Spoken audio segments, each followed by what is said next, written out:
Ако гласањето за извештајот за напредокот на Македонија биде одложен и на 24 јуни во Брисел, тоа ќе значи дека сепак проблем е македонскиот јазик и идентитет, а не вметнување на бугарите во македонскиот устав.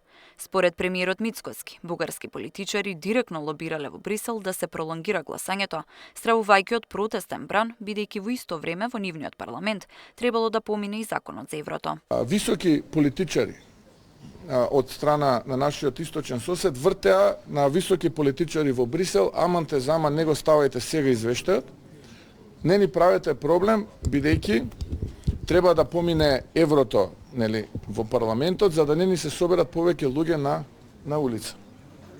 Да ни протестираат, знаете, сега имаме еден голем проблем. Околу обвинувањата на сметка на Вајц дека работел со македонските власти под маса за да се одложи гласањето на извештајот, Мицкоски вели дека еднаш го има видено во животот и тогаш не разговарале лично.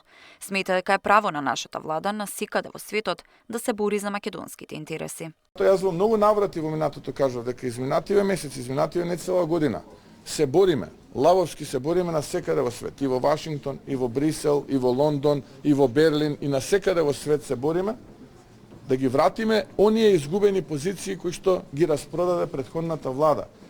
И официјална Софија и Скопје одложеното гласање на извештајот на 4 јуни го протолкуваа како дипломатска победа. За бугарските европратеници беше мудра и одговорна одлука, додека за македонската страна јасен сигнал дека во оваа битка во Европскиот парламент победата е на македонска страна.